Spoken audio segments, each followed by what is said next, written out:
A Hollywood legend worth hundreds of millions stood in line at 2 in the morning. Long dark hair past his shoulders, disheveled. 3-day stubble, faded blue jeans, blacked shirt, worn brown leather jacket. Nobody recognized Keanu Reeves. Not the exhausted usher struggling with a broken popcorn machine. Not the security camera with its dead red light. Not even the night manager counting cash in the office. He had come to his flagship, Los Angeles, cinema unannounced. But nothing could have prepared him for what he saw next. The usher's left arm hung in a makeshift sling, torn fabric from a Reeves Cinema promotional shirt.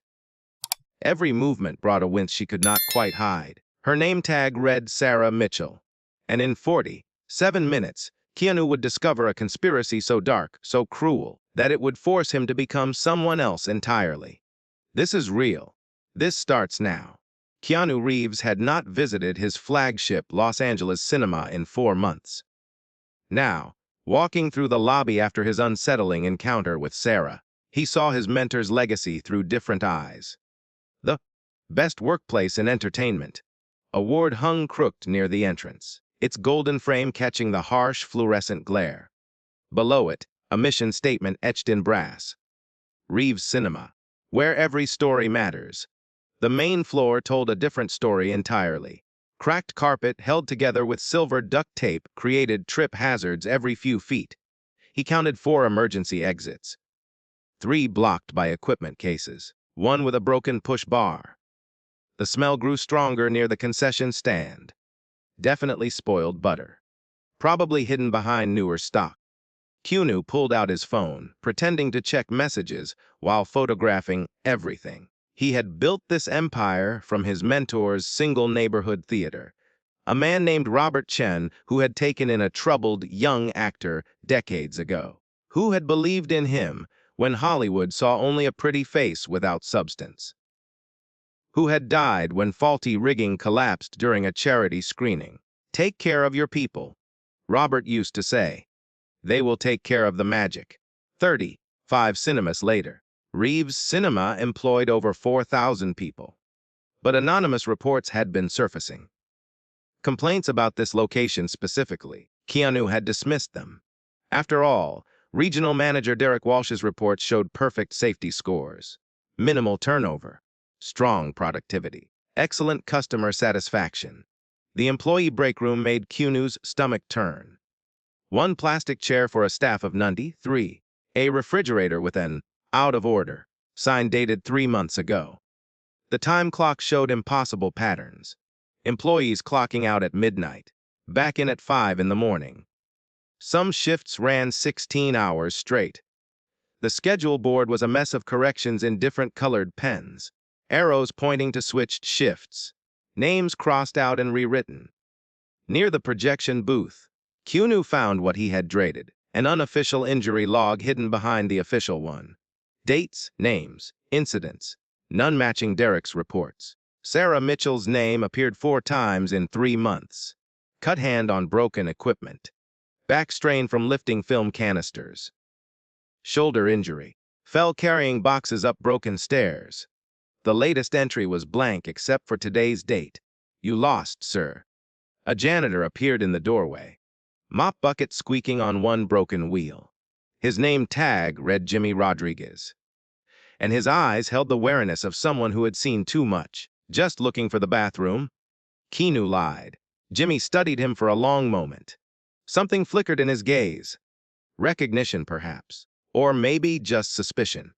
Corporate types usually visit during the day. When things looked prettier, he pushed his bucket past, muttering, "Bathrooms that way. Watch the wet floor." "We cannot afford the signs." Keanu's phone buzzed. Another anonymous complaint, this time with a photo. An employee working with her arm in a sling.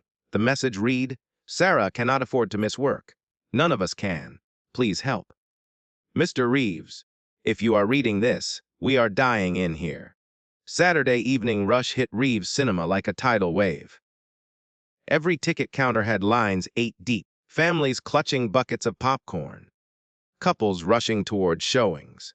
The premiere of a major blockbuster had drawn crowds not seen in years. Sarah Mitchell worked concession stand 3.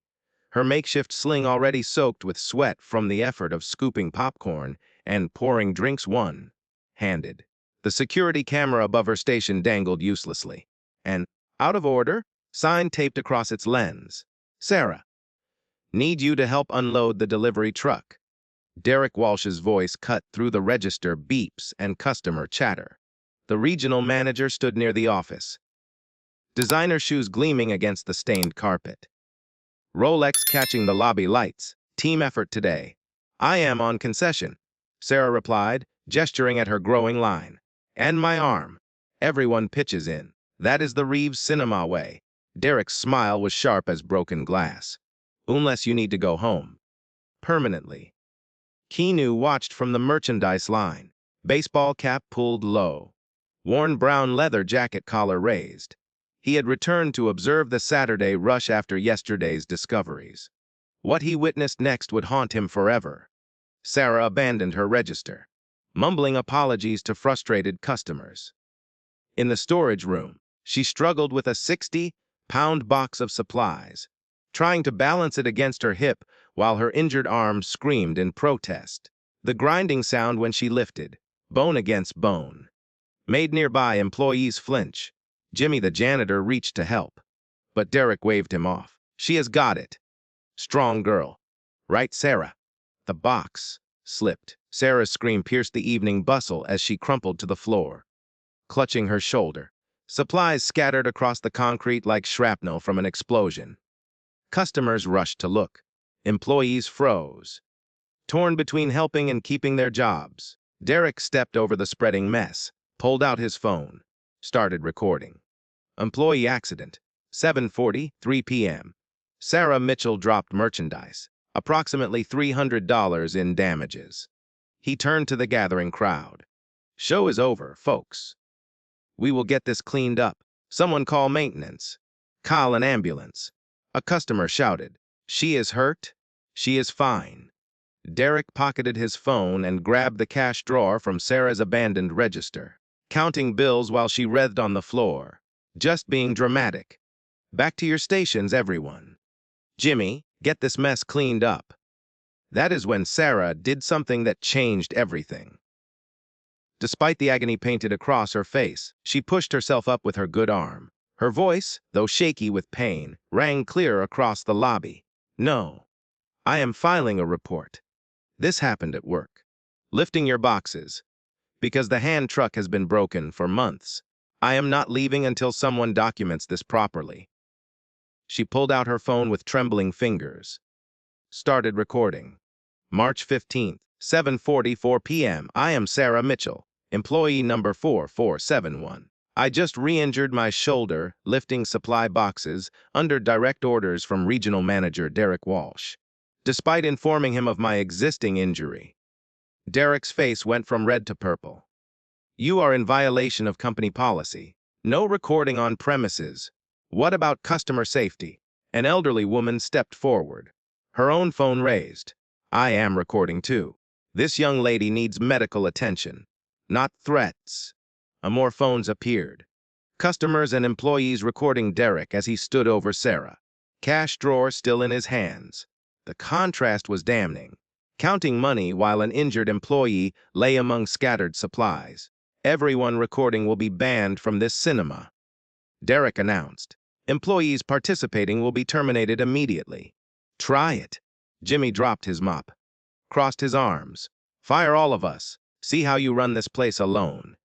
Other employees nodded, stepping closer to Sarah, forming a protective circle around her.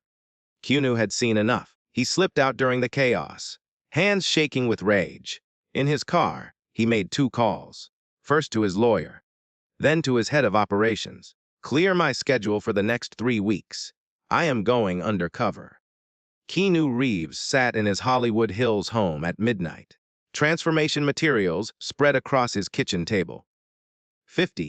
9 years of life had not prepared him for this. The janitor uniform from Goodwill smelled like industrial bleach and someone else's sweat. A name tag maker hummed beside him. Printing, Mike, in standard Reeves cinema font. You are certain about this? Patricia Williams, his chief legal officer, studied the surveillance photos from his phone. We could handle this officially. Full investigation. Immediate suspensions. They will cover it up.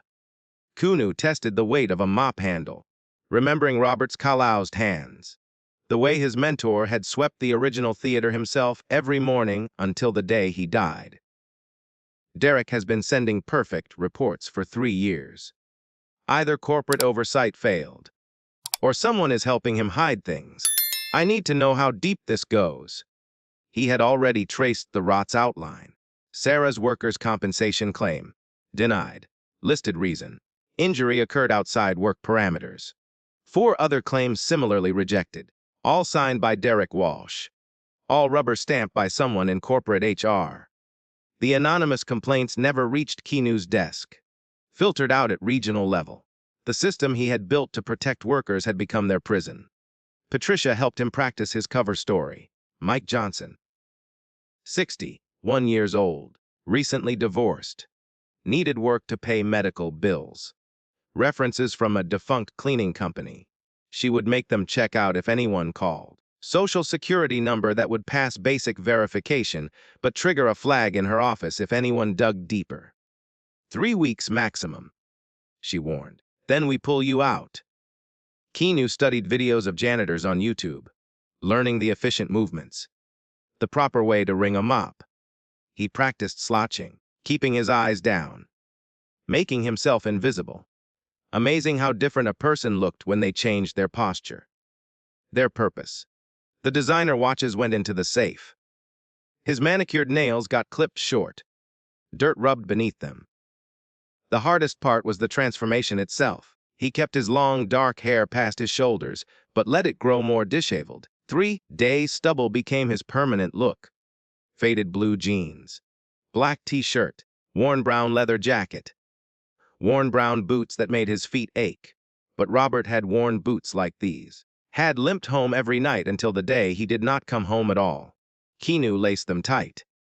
Reeves Cinema ran 3 shifts. Day shift was too visible. Too many customers who might recognize him despite the changes. Night shift was skeleton crew. Perfect for staying under radar. He had applied online using Patricia's secured laptop. The hiring manager had not even called. Just sent an email. Start Tuesday, 10 p.m. Bring your own gloves. Monday night, Keanu drove past the cinema in an old pickup truck bought specifically for this purpose. Derek's Lexus sat in the prime parking spot despite the cinema being closed. Lights burned in the upper office. Through the window, Keanu could see figures moving. Boxes being loaded into a van, off-the-books activity. He made a note. His phone buzzed. Sarah Mitchell had posted in a private Facebook group for Reeves Cinema employees. 3rd surgery scheduled. Cannot afford it. If you are reading this, Mr. Reeves, know that we believed in Robert Chen's vision. Some of us still do. Keanu turned off the phone.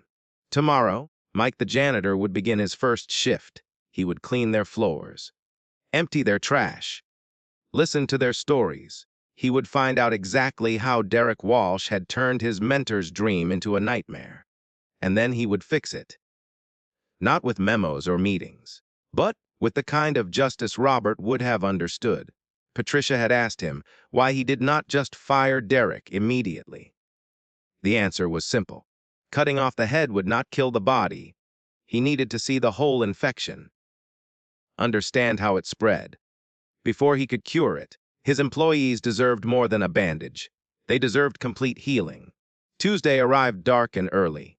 Keanu, now Mike, punched in at 9:50, 8 p.m. 2 minutes early. Jimmy nodded at him from across the break room. New guy. Hope you last longer than the last 4. Planning on it, Mike replied, picking up his mop bucket. The broken wheels squeaked like a warning. Or maybe a welcome. Mike's first night started with Jimmy's warning. Do not clean too good. Makes the day shift look bad. The veteran janitor showed him the ropes. Literally. Pointing out which areas had actual cleaning supplies and which got the water treatment. The industrial clock above them ticked past 10:30 p.m. Its face cracked down the middle. See those cameras? Jimmy gestured at the security system. Half are fake. Other half do not work. But that one. He pointed to a hidden camera near the office. That one is Derek's personal setup. Catches everything near the time clock. Mike noted the angle. Kept his head down as they passed. The employee area told its own story. Time cards showed corrections in red pen, always reducing hours, never adding. 8 employees had exactly 29.5 hours that week, just under the full time threshold. Benefits were for suckers, apparently. Check this out. Jimmy unlocked a maintenance closet, revealing boxes of expired first aid supplies. Derek orders the cheap stuff, lets it expire, writes it off, keeps the good supplies locked in his office, sells them online. The evidence was stacked floor to ceiling. Thousands of dollars in medical supplies employees could not access. Around midnight, the night shift cashier, Rosa Martinez, took her break. Mike mopped nearby as she massaged her wrists. Wrapped in dirty ACE bandages. Carpal tunnel? She explained without being asked. 5 years of ticket scanning. No ergonomic equipment. Derek says it is not work-related since I play guitar at church. You report it. Mike kept his voice neutral. Rosa laughed. Bitter as black coffee. To who HR? They are Derek's drinking buddies. Oh, she? Last guy who called them got his hours cut to nothing. Had to quit. She pulled out a notebook, showing pages of documented incidents. Photos of injuries. Dated and detailed. We'll keep our own records now. 31 of us. By 2 in the morning. Mike had seen enough to turn his stomach.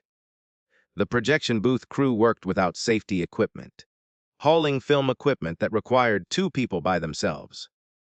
The storage freezer door would not stay closed.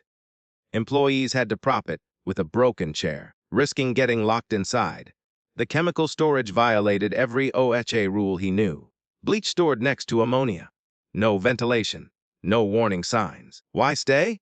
Mike asked Tommy Garcia, a kid maybe 19, struggling with boxes marked, team lift, by himself. Mom's got cancer. Need the insurance.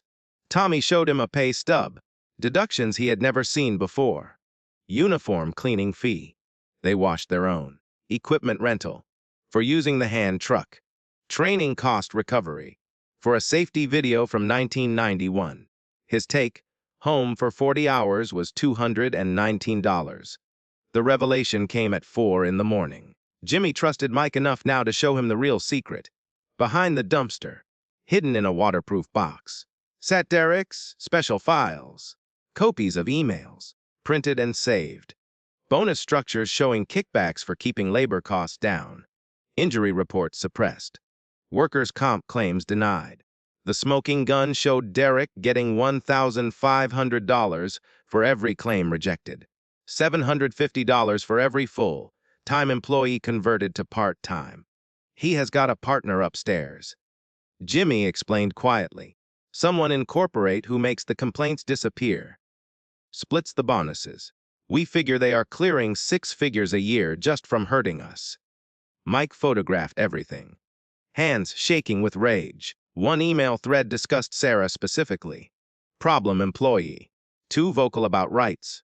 Assign heavy lifting until she quits or gets hurt enough to fire for inability to perform duties. Dated 3 months ago. They had targeted her deliberately. Dawn broke gray and miserable. Mike's feet screamed in the cheap boots. His back ached from mopping, but the physical pain was nothing compared to the fury burning in his chest.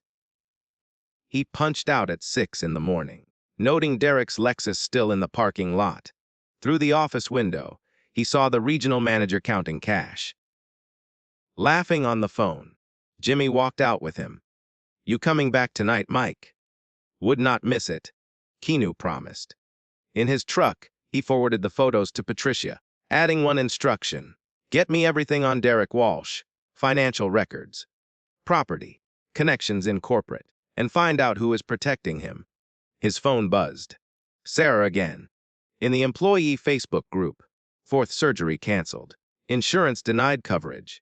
If anyone has spare pain medication, please message me. Mike would be back tonight.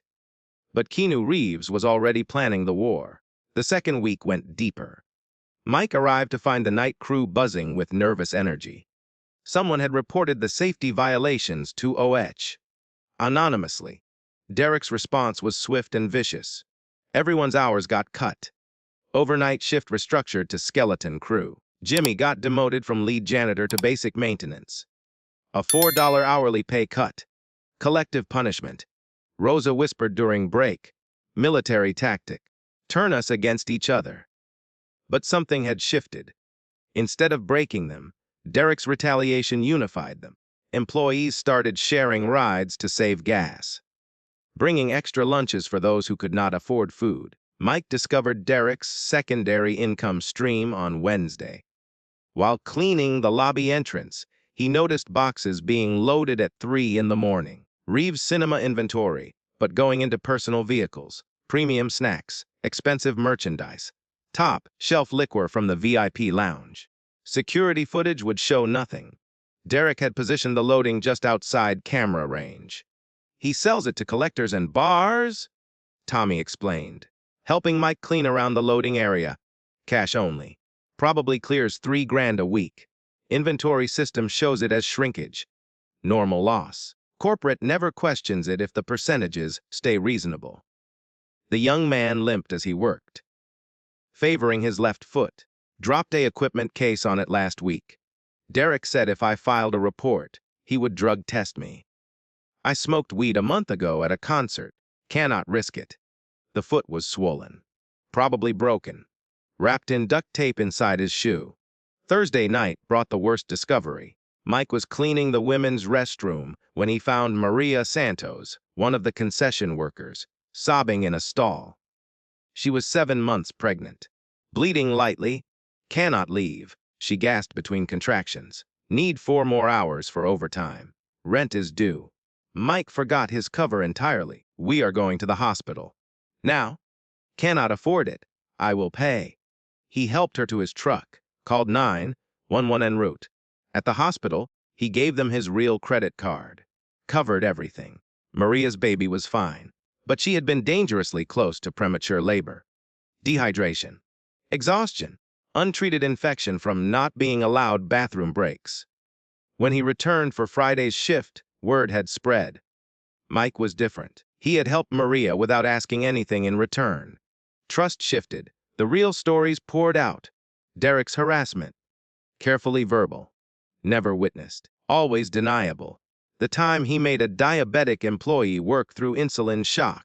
The pregnant woman fired for performance issues after announcing her pregnancy. Wu tried organizing once, said Samuel Richardson, an older man working projection despite arthritis. Derek found out. Organizers got deported. Funny how ICE suddenly got anonymous tips about documentation issues. Rest of us got the message. Mike found more evidence in Derek's trash. Performance reviews rewritten to justify firings. Injury reports with originals destroyed and replaced with versions blaming employees. Time cards photographed before and after Derek's adjustments. The man kept trophies of his cruelty. Saturday night. Mike's last scheduled shift of week 2. He had gathered enough evidence to bury Derek. But something still nagged. Who in corporate was protecting him? The answer came from an unexpected source. You are not really a janitor. Rosa cornered him during break. Eyes sharp. The way you walk. The way you look at things. You are investigating. Mike considered denying it, then saw the desperation in her eyes. Would it matter if I was? Depends why. She pulled out her phone, showed him a contact. My cousin works at corporate, says there is an executive who brags about his arrangement with regional managers. Vice President of Human Resources. Nathan Hartley. The final piece. Keanu knew Nathan. Hired him 6 years ago. Trusted him with employee welfare. The betrayal cut deep. Nathan had access to every complaint, every report. He had built the very system meant to protect workers into their prison. Sunday morning, Mike punched out for the last time that week. In the parking lot, Jimmy waited by his truck. Whoever you really are, the old janitor said quietly. I hope you are here to help. We are dying in there. Literally? Mike looked him in the eye. Changes are coming. Soon. Keep your people safe a little longer. People are breaking. Jimmy replied, voice cracking. Sarah is talking about suicide. Cannot work. Cannot pay for surgery. Cannot see a future. Whatever you are planning, do it fast. Keanu drove home in silence, the weight of responsibility crushing his chest. Tomorrow he would return for one final week. But tonight, he had calls to make. Legal team, board members, media contacts. The war was about to begin. Mike's final week underground started with Patricia's text. Nathan Hartley just bought a beach house. Cash, $950,000. The VP of Human Resources' salary was $220,000. The math did not require a forensic accountant. Monday night, Mike arrived to find Derek's office door ajar. The regional manager gone for a leadership conference in Vegas. Jimmy noticed him looking. He will be back Thursday. Always leaves his computer logged in. Trusts his security camera. The one Derek did not know about. Mike had looped the feed Saturday night. 3 minutes of empty hallway playing endlessly. At 2 in the morning, Mike slipped into the office. Derek's desktop was a goldmine of criminal evidence. Folders labeled arrangements, bonus structure, problem employees. He inserted a USB drive, copying everything while photographing the screen for authentication. The arrangements folder revealed the conspiracy's scope. Emails between Derek and Nathan Hartley dating back 4 years. Quarterly split confirmed. 53,000 your share for Q4. Labor savings and claim denials. Usual offshore account. A Nathan's email included a spreadsheet. 21 regional managers participating. Estimated employee theft, $4.1 million annually. Workers' comp fraud, $2.3 million. The savings came from unpaid overtime, denied benefits, stolen wages. Another folder contained Derek's innovation. Selling employee medical information to insurance companies. Workers who filed claims got flagged as high risk. Their data sold to ensure they would never get affordable coverage elsewhere.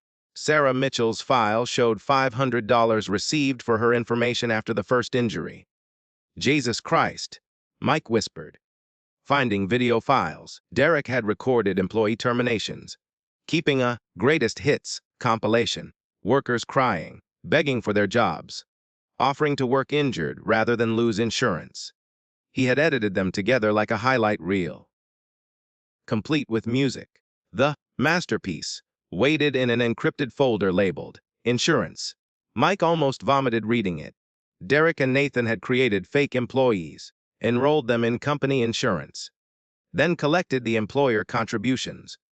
Phantom workers who existed only on paper. Bleeding Reeves cinema of hundreds of thousands annually.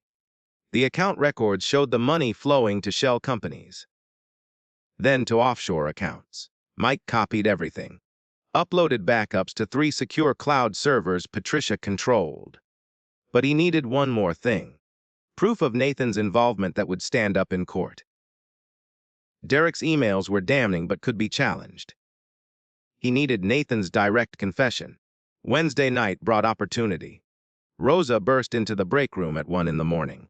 Phone in hand. Sarah is in the hospital. Attempted overdose. She live-streamed a goodbye message. The video showed Sarah in her apartment. Empty pill bottles beside her. I cannot live with this pain anymore. Cannot work. Cannot pay for surgery. Cannot see hope. Reeves cinema killed me. Just took 4 years to finish the job. If Mr. Reeves is watching this, I hope he knows what his company has become. Mike's hands shook as he called 911 from his personal phone, giving them Sarah's address from her employee file. Then he did something reckless. He called Nathan Hartley directly, using Derek's office phone. Derek? Nathan's voice was thick with sleep and alcohol. It is 2 in the morning. We have a problem. Mike growled, imitating Derek's tone. That Mitchell girl tried to kill herself. Live-streamed it. Mentioned the company. Nathan was fully awake now. How many saw it? Enough. What is our play? Same as always. She is a disgruntled employee with mental health issues. We will leak her disciplinary file. Make her look unstable. I will have PR ready a statement. Did she mention the injury claim specifically? Yeah, all of it. Nathan sighed. Maybe this is good timing. Dead employees cannot sue. We deny everything. Paint her as troubled. I will ensure her medical records show a history of depression. Dr. Patterson owes me. He will backdate some prescriptions. What about the other employees? Scare them. Anyone who shares that video gets terminated for violating social media policy. Anyone who talks to media gets sued for defamation. Remind them we know where their families work, where their kids go to school. The usual. A mic recorded every word, and our arrangement stays solid. This actually helps us. Tragedy deflects from investigation. We will use her suicide to push mental health initiatives. Look caring while cutting psych coverage from the insurance plan. I have got Senator Morrison's committee in my pocket. Any federal investigation dies there. The beach house. Nathan laughed. Just the beginning. 5 more years of this. We will both retire to the Caymans. These idiots think corporate cares about them. Reeves himself would have been proud. Turned his bleeding heart cinema chain into a real profit machine. Mike's finger hovered over the hang-up button. One more push. Sometimes I wonder if Keanu Reeves suspects anything. That trust fund celebrity. Nathan's contempt dripped through the phone. He is too busy playing actor to notice we are robbing him blind. Sits in his mansion reading his mentor's old letters while we harvest his employees like cattle. By the time he figures it out, we will be gone, and Reeves' cinema will be too broken to recover. Might even short the stock before we leave. Make a killing on the collapse. Mike ended the call, saved the recording to multiple drives. He had everything. Conspiracy, fraud, attempted murder through deliberate indifference. RISO violations, insider trading plans. Enough to put them both away for decades. His phone buzzed. Patricia, Sarah is stable. Doctors pumped her stomach in time. She is asking for you. The real you. Dawn approached as Mike walked out of Derek's office. Evidence secured. In the parking lot, employees gathered around phones, watching Sarah's video, crying openly. Jimmy stood apart, staring at the sunrise. It is time, Mike told him quietly. Jimmy studied his face. You are him? The owner, Keanu Reeves. Mike nodded. Then God help them, Jimmy said. Because nothing else will? Thursday morning arrived like a storm. Derek Walsh strutted through Reeves' cinema entrance at 9 in the morning, fresh from Vegas. Designer sunglasses reflecting the lobby lights. He had missed 23 calls from Nathan Hartley. But the VP's panicked voicemails could wait. Derek had a cinema to terrorize. Emergency all-hands meeting. Keanu Reeves' voice echoed through the PA system. All employees to the main lobby. Now. Derek froze. That was not his store manager's voice. He rushed toward the crowd gathering near the concession stands, then stopped dead. Keanu Reeves stood at the center, still wearing Mike the janitor's uniform. Faded blue jeans, black t-shirt, worn brown leather jacket, long dark hair past his shoulders, disheveled. 3-day stubble. But his posture had transformed. No more slouching. No more hiding. Some of you know me as Mike. Keanu began, his voice carrying across the silent lobby. I have mopped your floors, emptied your trash, listened to your stories. He paused. My real name is Keanu Reeves. I own this company. A gasp rippled through the crowd. Rosa dropped her pricing gun. Tommy's mouth fell open. Jimmy, standing near the back, allowed himself a small smile. Derek pushed forward, face purple with rage. This is inappropriate, Derek sputtered. Sir, if you wanted to visit, proper channels exist for. Shut up. Keanu's voice cut like a blade. I am not finished. He pulled out a laptop, connected it to the main display screen above the concession stands. The wall behind him lit up with evidence. For the past 3 weeks, I have documented systematic wage theft, safety violations, and conspiracy to defraud both employees and my company. The first slide showed time cards before and after Derek's adjustments. Every week, Derek Walsh steals an average of 7 hours from each full-time employee. That is $18,000 monthly in wages you have earned but never received. Employees stirred. Anger replacing shock. The next slide showed injury reports. Originals versus Derek's rewrites. 30. 4 workplace injuries in 7 months. Reported to corporate 0. Because Derek gets $1,500 bonus for each claim denied. Those are confidential. Derek started. Like Sarah Mitchell's medical information. Keanu clicked again. Sarah's file appeared, showing the $500 payment for selling her data. You sold injured employees information to insurance companies, ensuring they would never get coverage again. Sarah herself entered through the front door, wheelchair-bound, but determined, hospital bracelet still on her wrist. The crowd parted for her. He tried to kill me, she said quietly. Not with a weapon, but with policies designed to break us. I almost let him win. She looked directly at Derek. But I am still here. Keanu played the audio recording. Nathan Hartley's voice filled the cinema lobby, discussing Sarah's suicide attempt like a business opportunity. Planning to use her death for profit. Employees cried openly as they heard the contempt, the calculation, the cruelty. This is a legal recording. Derek pulled out his phone. I am calling my lawyer. So is this. Keanu showed the phantom employee scheme. You and Nathan created 57 fake employees, stealing $620,000 annually in insurance contributions. That is federal fraud. The police entered then. Quietly, professionally. Keanu had called them an hour ago, providing evidence of imminent document destruction. They positioned themselves around Derek, waiting. But here is the best part. Keanu continued, voice deadly calm. Your security camera in the office. I looped it. Everything you have done this week, thinking you were protected, I have it all, including you and Nathan loading stolen merchandise into personal vehicles. Derek's phone rang. Nathan Hartley.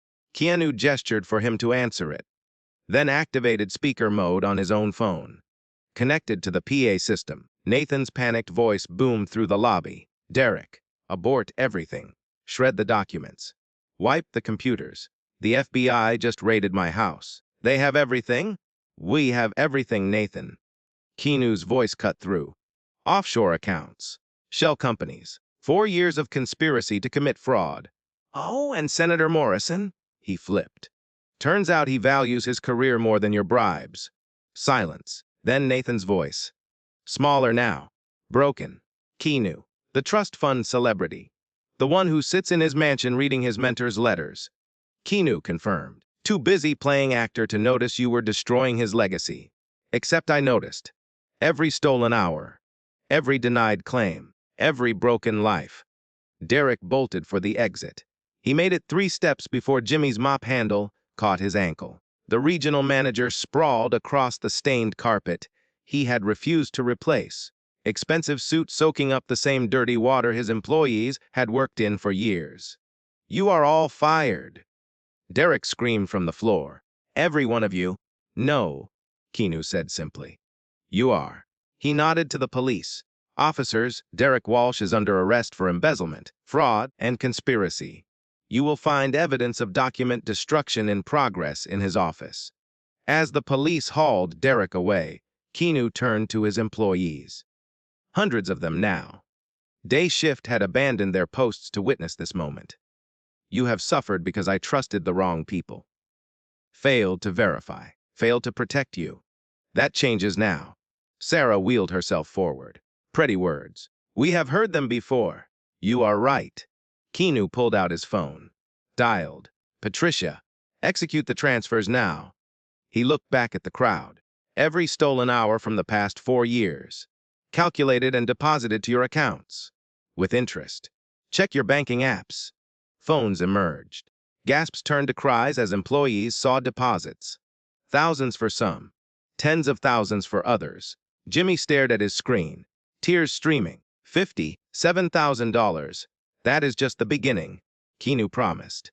Full medical coverage for all injuries. Retroactive.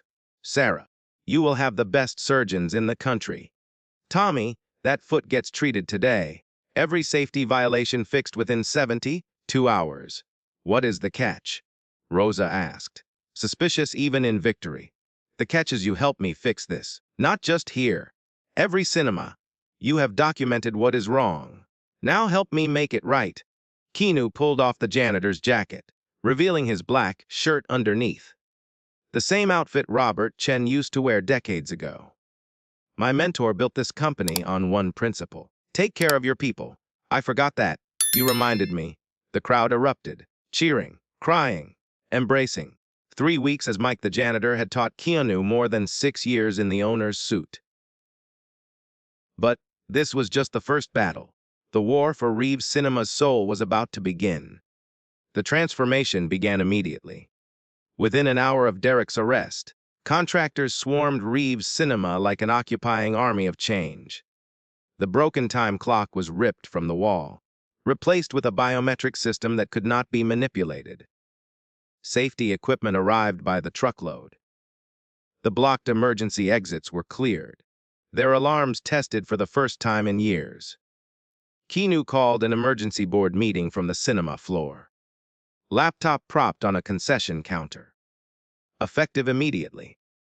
All regional managers are suspended pending investigation. Local employees will elect their own management councils. 50% of decisions regarding scheduling, safety, and operations now require employee approval.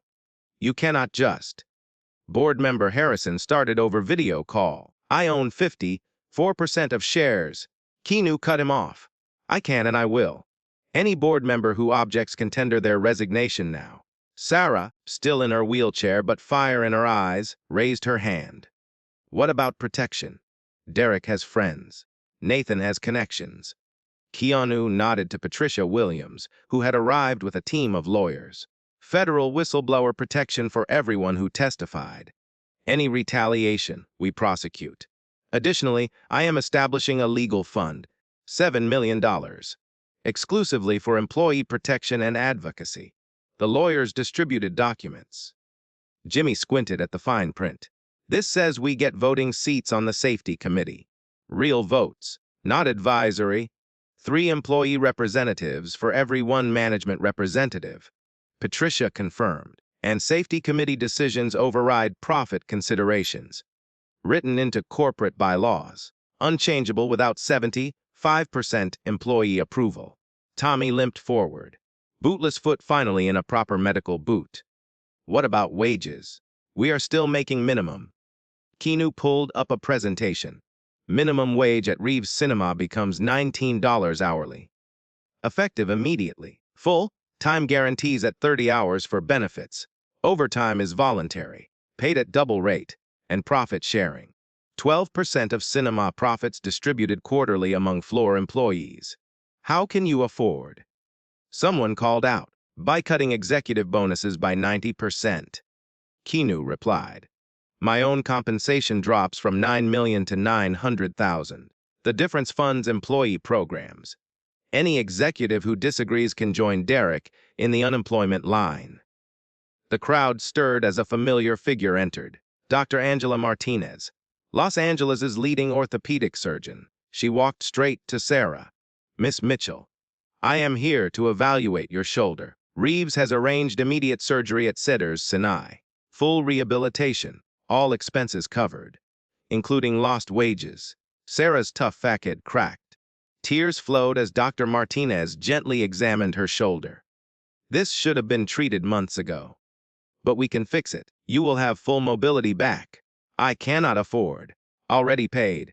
Keanu interrupted. Not charity. Compensation for our failure to protect you.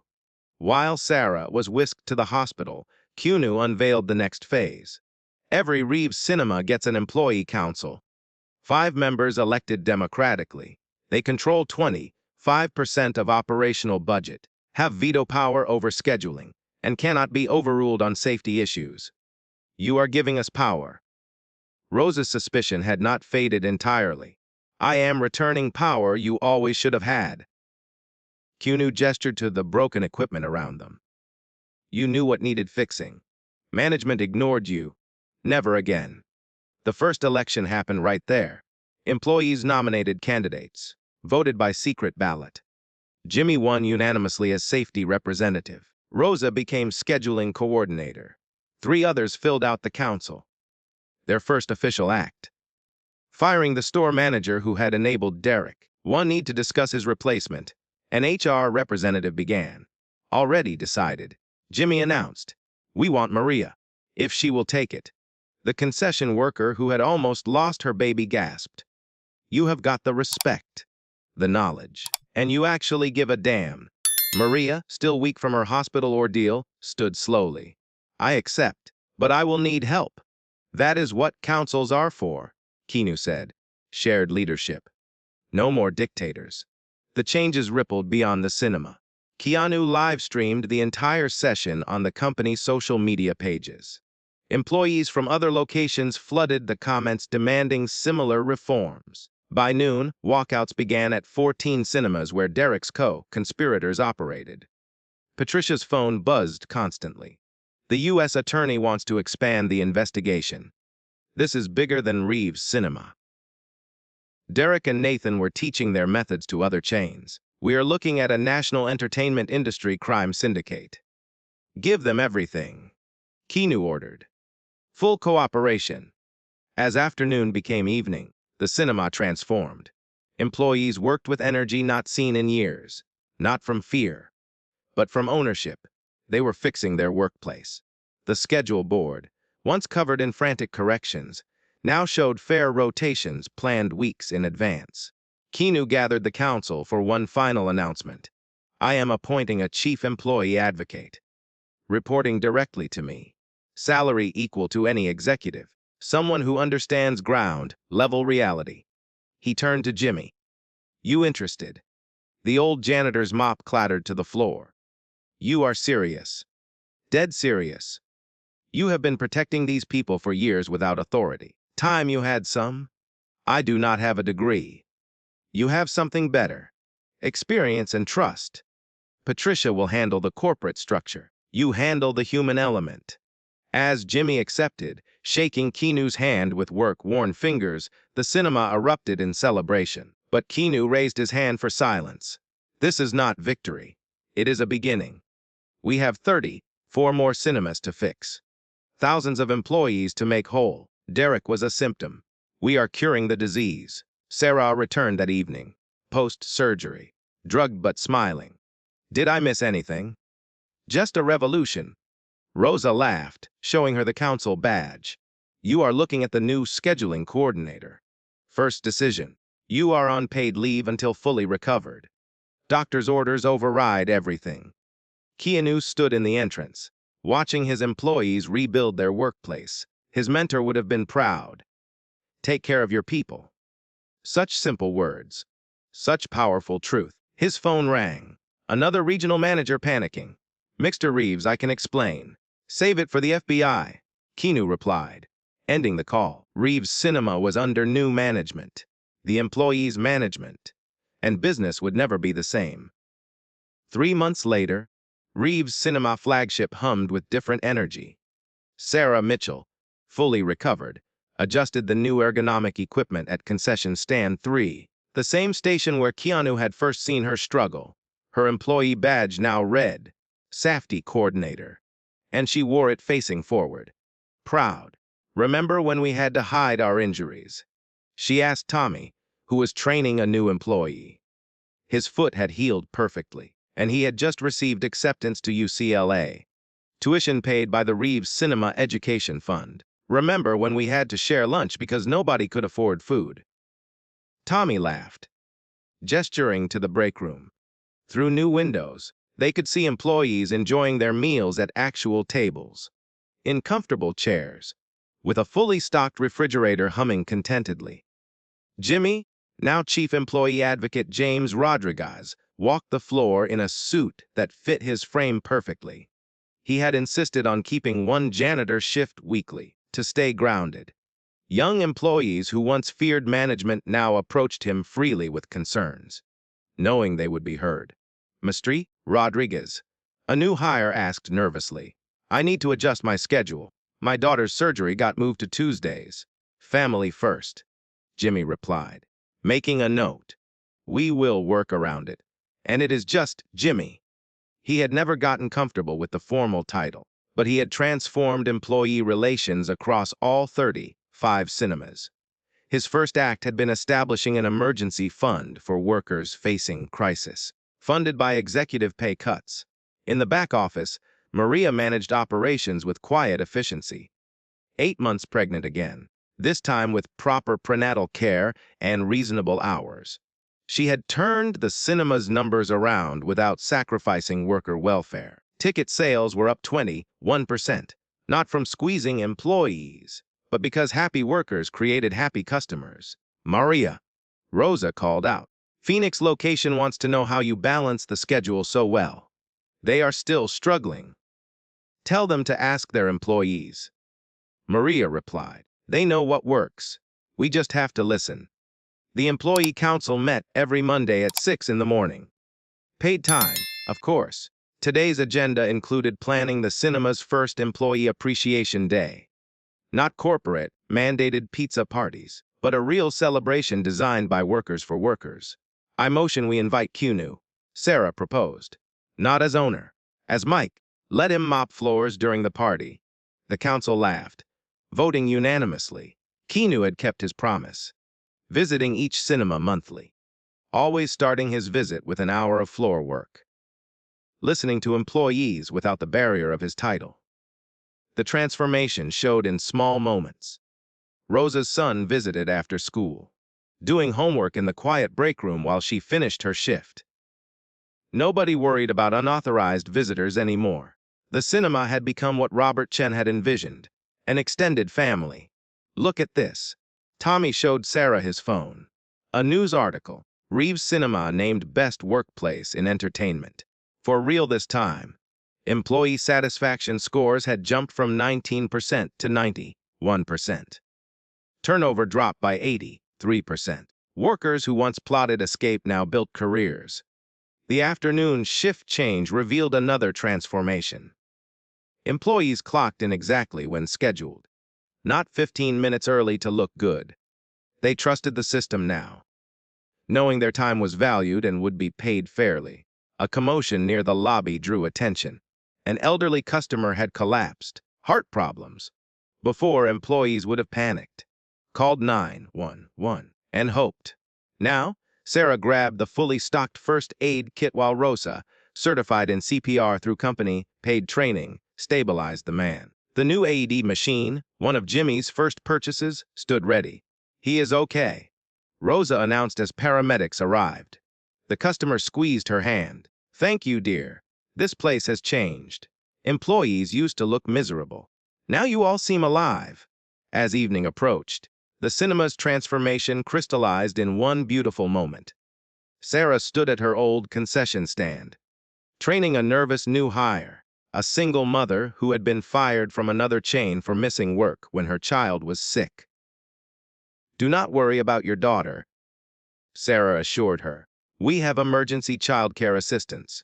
If she is sick, you stay home. Full pay. That is the Reeves Cinema way now. The woman's eyes filled with tears. I have never had a job that treated me like a human being.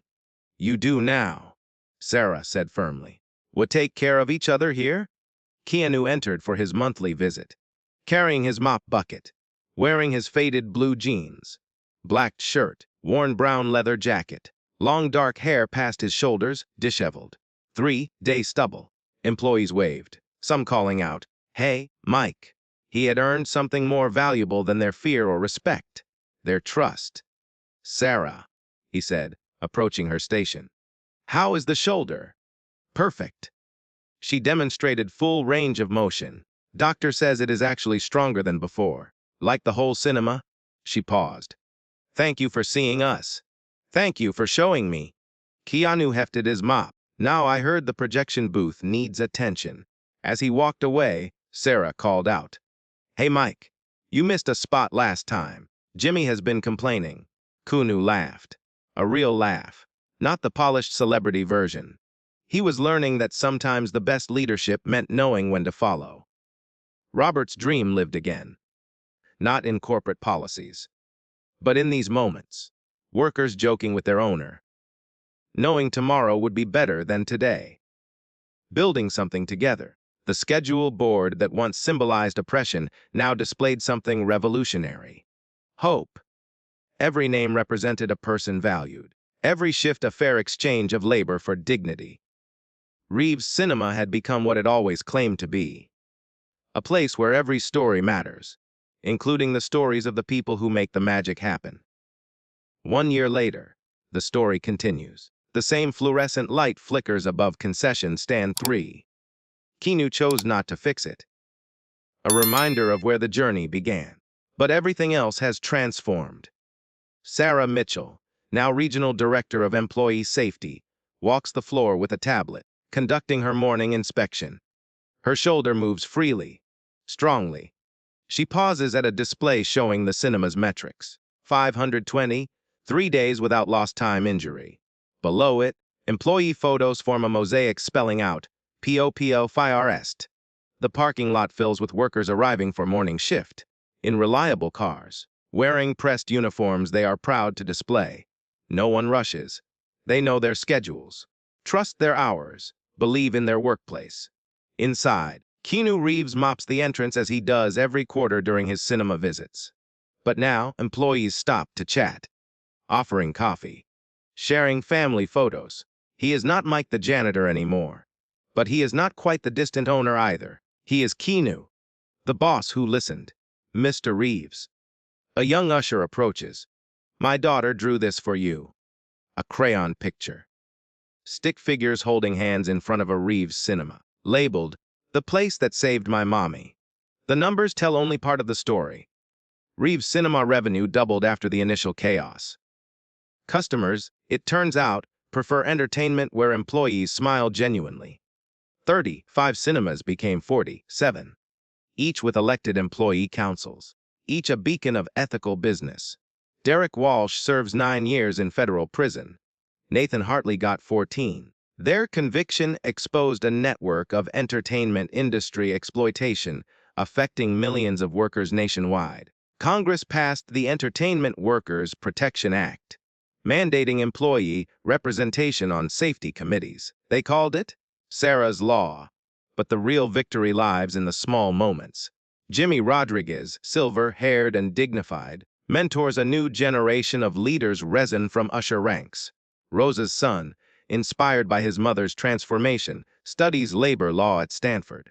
Tommy graduates with honors, returns as an assistant manager who remembers what hunger feels like. Sarah addresses a conference of entertainment industry executives, her words carrying weight earned through pain. Every workplace has someone suffering in silence.